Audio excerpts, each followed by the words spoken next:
بھی کنیکٹڈ ہوں. میں کوئی سڑک پہ چلتا ہوا آدمی نہیں ہوں یا سیاست میں آ کے دو پیسے کما کے بات کرنے والا آدمی نہیں ہوں. میرا فون فورینزک کے لیے تیار ہے. میں ارشد شریف کے ساتھ کانٹیکٹ میں تھا. ارشد شریف میرے ساتھ کانٹیکٹ میں تھا. اس کی گواہی ARY کے کچھ لوگ, اگر ان کو اپنی زندگی کا ڈر و خوف نہیں ہوا تو وہ بھی دیں گے, کیونکہ ان میں سے بھی میرے کچھ دوست ہیں. لیکن جو میں بار بار کہہ رہا ہوں پاکستانیوں کو کہ یہ جو نیریٹو چلا رہے ہیں, یہ جو سازش ہے, یہ جو سازش پاکستان کے ساتھ ہو رہی ہے, اس کے پلیئرز پاکستان کے اندر موجود ہیں اور پاکستان سے انٹرنیشنلی کنیکٹڈ ہے. لیکن یہ وہ سازش نہیں ہے جو سازش میں اور آپ ایس پاکستانی سمجھ رہے ہیں. میں پھر آپ کو بتانا چاہتا ہوں کہ ارشد شریف کا قتل ہوا ہے. فورینزک کیا بتاتی ہے؟ یہاں تو بہت سارے فورینزک چینج بھی ہو جاتے ہیں, شواہد بھی چینج ہو جاتے ہیں, اور وہاں سے شواہد مٹ کے آئے ہیں, کیونکہ میرا بھائی ہے, میرا دوست ہے, میرا میزبان ہے. میرا اس کے گھر کا تعلق تھا کہ جس تکلیف میں جب وہ یہاں سے نکلا تو اس ٹائم پہ بھی اس کا بھروسہ مجھ پہ تھا, اور میں اس کے لیے اتنا ہی پریشان تھا اور اپنی مدد اور کوشش کر رہا تھا, اور کوئی خطرہ اس کو کسی قسم کا یہاں سے نہیں تھا. یہاں کی اسٹیبلشمنٹ جس کا ہم روز نعرہ دیتے ہیں اور بات کرتے ہیں, اس کا ارشد شریف کے ساتھ ایک پازیٹو تعلق تھا.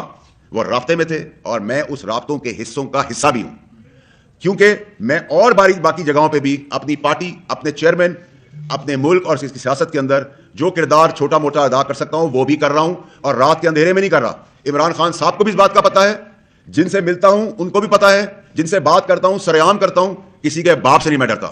اور جو طاقتور شخصیات اس سازش کا حصہ ہیں وہ مجھ سے دور نہیں ہیں, اور میں صرف زبانی نہیں بتاؤں گا, میں پھر جب بتانے پہ آؤں گا تو اس ملک کا نظام, اس ملک کا ریولوشن جو میرے چیئرمین عمران خان نے مجھے سکھایا ہے کہ حق اور سچ پہ کھڑے ہو, تو میں آج حق اور سچ پہ ارشد شریف کے ساتھ کھڑا ہوں اور کھڑا رہوں گا, اور ان پاکستانیوں کے ساتھ بھی کھڑا رہوں گا جو اگلے کچھ دنوں میں مرنے والے ہیں.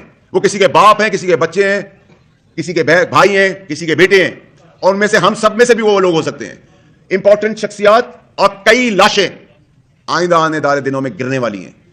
وہ مارچ کی آڑ میں گریں گی, وہ اس سے پہلے گریں گی, کیونکہ اس کو ڈائیورٹ کرنا ہے, ایک ایسے کیوس تک لے جانا ہے کہ ہمیں لگے کہ کالے کو ہم سفید دیکھنا شروع ہو جائیں. کالا کالا ہے, سفید سفید ہے. پاکستانی قوم کالے کو سفید مان گئی ہے, اور میں یہ چیز برداشت نہیں کر سکتا. اور لوگوں کو پتہ ہے, اور میرے سارے تمام میڈیا کے بہت پرانے دوست بھی یہاں بیٹھے ہوئے ہیں, ان کو پتہ ہے میں دوستی اور دشمنی آخری وقت تک نبھانا جانتا ہوں. میں اللہ تعالیٰ کے علاوہ نہ کسی کے باپ سے ڈرا ہوں, نہ ڈروں گا, نہ جھکا تھا, نہ کبھی جھکوں گا. میں پھر وارن کر رہا ہوں اپنے پاکستانیوں کو کہ ہر چیز پہ لبیک کہیں, بے گناہ ذلیل بے وجہ موت نہ مریں کسی اور کے لیے. وہ کسی اور کو بھی آنے والے دنوں میں بتاؤں گا. اور جو ارشد شریف کی باتیں میں نے آپ کو بتائی ہیں, اس میں سے انشاءاللہ اللہ کے حکم سے 95% to 98% باتیں سچ نکلیں گی آپ کو آج سے آگے. میں اس ماں کو کیسے جواب دوں جس کا بیٹا شہید ہوا ہے, اس بیٹی کو کیسے جواب دوں, اس بیٹے کو کیسے جواب دوں, وہ خود گھر میں اکیلا کمانے والا تھا. ہم اس کے لیے بھی آگے بڑھیں گے, اپنے بھائی کے لیے. خیرات میں نہیں, ہمارا سگا بھائی ہے, وہ سگے بھائیوں جیسا ہے, کریں گے اس کے لیے, کروائیں گے, جتنا آگے بڑھ سکتے بڑھیں گے. لیکن جہاں تک کمیشن کی بات ہے, یہاں کمیشن لینے والا ہی کمیشن ہوتا ہے. اور جو باتیں میں آپ سے کر رہا ہوں اس میں اگر آپ کے کوئی سوالات ہیں. یہ بتائیں فیصل بھائی کہ آپ کی جو پریس کانفرنس تھی, اس سے یہی تاثر مل رہا ہے کہ آپ کے پاس بہت سے کچھ شواہد ہیں, نام آپ چونکہ نہیں لے رہے, تو یہ بتائیں کون سا ایسا پلیٹ فارم ہوگا جہاں پر جو آپ کے پاس انفارمیشن ہے وہ آپ جو ہے بڑے واضح طریقے سے, اور جو شواہد ہیں وہ وہاں پر آپ پریزنٹ کر سکتے ہیں. پاکستان کی اگر آپ بات کر رہے ہیں, میں اپنے چیئرمین سے ضرور شیئر کر سکتا ہوں. نہیں کی ابھی تک کی یہ جو شواہد ہیں سب کچھ چیئرمین صاحب کو پتہ ہے. میں MI پہ سے کر سکتا ہوں, میں ISI کے ساتھ کر سکتا ہوں. باقی میرا یقین پاکستان میں سے بہت ساری جگہوں سے اڑ گیا ہے, کیونکہ میں خود ان چیزوں سے گزرا ہوں جدھر مجھے بغیر جانچ پڑتال کے جھوٹا بھی بولا گیا ہے, میرے بزرگ باپ کی پگڑی بھی چھالی گئی ہے, میری شادی شدہ بہن کے گھر میں تماشا بھی لگا ہے, میرے بچے بھی گزر رہے ہیں, کیونکہ وہ منصب اور ادارے ایسے ہیں جن پہ میں اس طرح رسپونڈ نہیں کر سکتا. لیکن میں نے کہا نا, جب انسان کی ضمیر کی بات آ جائے تو پھر بھاڑ میں گیا سب کچھ. سب سے پہلے میرا ملک پاکستان. تو آپ یہ بتائیے کہ لاشیں کرنے کی آپ اطلاع تو دے رہے ہیں, کیا یہ اس کو لانگ مارچ کو پاسپورٹ کینسل یا تھوڑا کچھ ایسا ڈیلے نہیں کیا جا سکتا؟ دیکھیے جی, یہ تو چیئرمین صاحب کا فیصلہ ہے اور چیئرمین صاحب ہی کریں گے. ہم تو پرامن احتجاج کرنے نکل رہے ہیں, پرامن احتجاج ہی ہمارا ہے. لیکن پرامن احتجاج کی آڑ میں آپ کو بیفور ٹائم بتا رہا ہوں, جانی پہچانی اور نہ جانی پہچانی بہت سارا خون اور لاشیں گرنی ہے. پیشاور کا چیئرمین بھی اس سازش میں ملوث ہے کیونکہ عمران خان خود کہتا ہے کہ میں نے اس کو مجبور کیا وہ ملک چھوڑ جائے اور مراد سعید اس کو اسلام آباد سے لے کر پشاور ایئرپورٹ تک چھوڑنے جاتا ہے. تو کیا آپ کا چیئرمین بھی ملوث ہے سازش میں؟ میرا چیئرمین ایک ایماندار آدمی ہے. میرے چیئرمین نے وہی بات کی جو ایک عام آدمی کسی کی پریشانی اور تکلیف سن کے, اگر مجھے ارشد شریف یہ کہے گا کہ میرے گھر میں دھاوا بول گیا ہے تو میں کیا کہوں گا, میں آ رہا ہوں یا تم نکلو وہاں سے.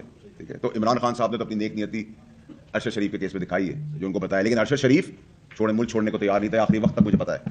اس کو ڈرا دھمکا کے مجبور کیا کہ تم یہاں تمہارا کچھ اور ہو جائے گا, تم نکل جاؤ. اور یہ کوئی پاگل ہی ہوگا جو آج کی تاریخ میں موجودہ سیٹ اپ میں یہ کام کرے گا. اس کی بڑی کلیئرٹی ہونی چاہیے کہ اگر میں بڑا کھل کے بات کر رہا ہوں کیونکہ میں صرف اللہ کو جواب دوں, اگر آج آپ بات کرتے ہیں کرنٹ اسٹیبلشمنٹ کی تو کرنٹ اسٹیبلشمنٹ تو بہت ہی بڑی بیوقوف ہوگی کہ وہ یہ کام کرے. یہ کام وہ کر سکتا ہے جس کا بینیفٹ جس کو ملنا ہے. اس بینیفٹ کے لیے اس کا اعتبار جیتا گیا. ارشد شریف ان لوگوں پہ اعتبار کرتا رہا, میں بولتا رہا اسے, اس اعتبار میں اس کو ہٹایا گیا, بھگایا گیا یہاں سے. بھگانے کے بعد کہانی رچی گئی, کہانی رچنے کے بعد دبئی سے اس کو نکالا نہیں گیا, دبئی میں اس کا ویزا کینسل ہوا. اس کو ان لوگوں نے, سازشیوں نے اس کو کینیا کی ڈائریکشن دی جو پاکستان میں بیٹھا ہوا ایک عام آدمی کینیا میں اس فارم ہاؤس تک کی رسائی نہیں رکھ سکتا. یہ وہی رکھ سکتا ہے جس کو پاکستان کے اندر اور پاکستان کے باہر سمجھ بوجھ ہو. آپ نے بڑی خوبصورت بات کی. آپ نے پہلے کہا کہ سیاسی لوگ اس میں ملوث نہیں ہیں. بالکل نہیں ہے. ٹھیک ہے, ساتھ ہی ابھی آپ کہہ رہے ہیں کہ اسٹیبلشمنٹ بھی ملوث نہیں ہے, اور ساتھ ہی ایک ہی سانس میں آپ کہتے ہیں آپ کو کسی سے ڈر بھی نہیں ہے. آپ نام بتا کیوں نہیں دیتے کون ملوث ہے؟ ان کے نام بتائیں. لوگ آپ ساتھ کہہ رہے ہیں کہ ڈرتے بھی نہیں ہیں, وہ لوگ مارے جائیں گے, ان کو بھی تو خوف ہوگا. نام بتائیں لوگوں کو. میری بات سنیں, آپ نے بہت اچھا سوال کیا اور میں آپ کو اس کا بڑا کنسنسس سے جواب دیتا ہوں. میں وہ سارے نام سالوں میں اور مہینوں میں نہیں لوں گا, دنوں میں لوں گا. یہ تو صرف میں ابھی ایک وارننگ شاٹ ہے کیونکہ بہت سارے لوگوں کی جان میرے نام لینے سے آج بھی مارے جا سکتے ہیں. میں کسی کی موت کو بچا رہا ہوں, اس کو اس طرح لے لیں. یہ بتائیے گا کہ آپ کہہ رہے ہیں کچھ ایسے آستین کے ساتھ جنہوں نے ان کے نیریٹو کو, جو ان کے ذہن سازی کی ارشد شریف کی, وہ آستین کے ساتھ تحریک انصاف سے تعلق رکھتے ہیں. یہ تو بتا رہے. تحریک انصاف کے اندر کچھ لوگ ہیں جو اس سازشی بیانیے کو مانتے ہیں, لیکن وہ تحریک انصاف کا بیانیہ اور سازش نہیں ہے. وہ سازش مجھے بتایا گیا ابھی ایک منٹ مثال کے طور پہ کہ مجھے باہر نکل کے گولی مار دی جائے گی, تو میں کہوں گا بھائی بتا دو یار دوسرا کوئی دروازہ ہے, میں وہاں سے نکلوں اور پھر اپنے آپ کو سنبھالوں. یہاں تک تو میں بات کر سکتا ہوں. جی سر, آپ نے جو بات کی, دیکھیں ارشد صاحب کی جو یہ قتل آپ نے کہا ہوا, ساری دنیا یہی مان رہی ہے, سب کرب میں ہے. آپ کی پریس کانفرنس کے بعد اس کرب میں اضافہ ہوا ہے. پھر آپ نے یہ بات بھی کر دی کہ جو ان کے قریبی لوگ جن پہ انہوں نے اعتماد کیا اس کو لے کے گئے, انہوں نے سازش کیا, آپ نے اشارہ دیا, کل ان کا جنازہ ہے. کیا آپ چاہیں گے کہ وہی سازشی لوگ اس کے جنازے کو کندھا دیں؟ آپ نام بتائیں. دیکھیں, آپ پھر وہی مجھ سے سوال یہ کر رہے ہیں, میں آپ کو پھر اس کا جواب دوں گا کہ دیکھیں اگر میں یہاں تک لے آیا ہوں بات کو اور میں اپنا فون شواہد کے طور پہ آپ لوگوں کی موجودگی میں کہہ رہا ہوں, تو پھر مجھے کچھ لوگوں کی جان اس وقت خطرے میں لگ رہی ہے, ان کو میں بچا رہا ہوں. اور جب وہ دن گزر جائے گا تو میرا آپ سے وعدہ ہے جس چیز کی آپ نے سوچی نہیں ہوگی باتیں, وہ ساری باتیں میں اس نظام لاشیں گرنے کی بات کر رہے ہیں, لانگ مارچ کے آر میں آپ لاشیں گرنے کی بات کر رہے ہیں, تو اس طرح لوگوں میں کون پہ آ جائے گا, وہ مارچ میں کس طرح شرکت کریں گے؟ منع کر رہے ہیں لوگوں کو کہ لانگ مارچ میں نہ آئیں. لانگ مارچ میں نہ آئے, آپ لاشیں گرنے کی بات کر رہے ہیں. دیکھیں, لانگ مارچ کے اندر پرامن مارچ ہمارا ہمیشہ ہوا ہے. لیکن خوف تو ٹھیک ہے, اگر آپ یہ چاہ رہے ہیں کہ میں ارشد شریف کی موت کے اوپر اپنی سیاست کروں, میں نہیں کر سکتا. نمبر ایک,